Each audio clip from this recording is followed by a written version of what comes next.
मैं देश का पहला प्रधानमंत्री ऐसा हूं जो आजाद हिंदुस्तान में पैदा हुआ हूं। विदेशी हुकूमत ने भारतीयों का साल दर साल जो आत्मविश्वास कुचला था, उसकी भरपाई का एक ही उपाय था, फिर से एक बार भारत के जन जन में आत्मविश्वास भरना। आजाद हिंदुस्तान में पैदा होने वाले देश के पहले प्रधानमंत्री पीएम नरेंद्र मोदी की हर सोच, हर एक्शन के पीछे एक बड़ी रणनीति और बड़ा विषय होता है। ऐसे ही वे खुद को देश का प्रधान सेवक नहीं कहते। जब फाइल पर साइन करता हूं, एक जिम्मेवारी होती है, तब तो प्रधानमंत्री की दायित्व के रूप में मुझे काम करना होता है। लेकिन उसके बाद फाइल जैसी चली जाती है, मैं प्रधानमंत्री नहीं रहता हूं।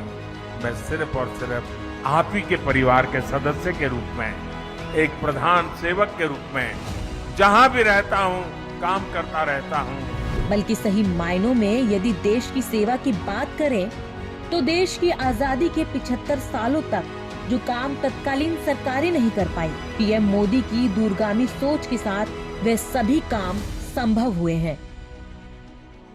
आजादी के बाद भोली भाली जनता ने कांग्रेस को सत्ता की कमान सौंपी और कांग्रेस पार्टी ये बात जानती थी कि वर्षों तक अंग्रेजी हुकूमत की गुलामी करते करते भारतीय जनता की मानसिकता पर गहरा प्रभाव पड़ा है। बावजूद इसके इस विषय पर कुछ नहीं किया गया। देश को अंग्रेजों से आजादी तो मिल गई, लेकिन गुलामी के चिन्हों और गुलामी की मानसिकता से आजादी नहीं मिली। कांग्रेस की परिवारवादी पार्टी ने आजादी के वीरों को भुलाकर केवल अपने परिवार और परिवार के नामों को ही आगे रखा और जनता को उनके हाल पर छोड़ दिया।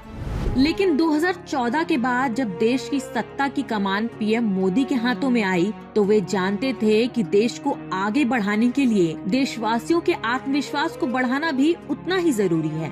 इसलिए पीएम मोदी की दूरगामी सोच ने भारत को एक एक कर गुलामी के चिन्हों से आजादी दिलानी शुरू कर दी।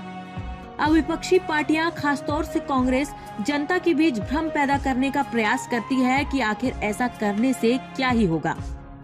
तो आपको बता दें कि सत्ता में इतने वर्षों तक राज करने के बाद भी कांग्रेस को कभी ये ख्याल नहीं आया कि देश की आजादी सही मायनों में तभी संभव है जब वह गुलामी की इस मानसिकता से बाहर निकले। इसी का ध्यान करते हुए पीएम मोदी के नेतृत्व में भारत को वर्षों से चली आ रही गुलामी की मानसिकता से आजाद करवाया गया। पीएम मोदी द्वारा गुलामी के प्रतीक राजपथ के नाम को बदलकर कर्तव्य पथ किया गया।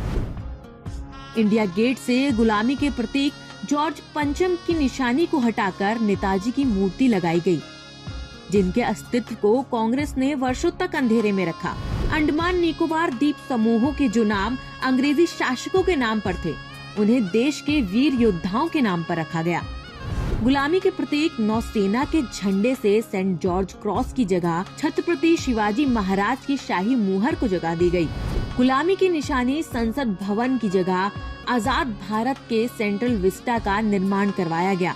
इन सब के साथ साथ इस बार के गणतंत्र दिवस पर 21 तोपों की सलामी पुरानी तोपों की जगह 105 mm इंडियन फील्ड गन से दी जाएगी।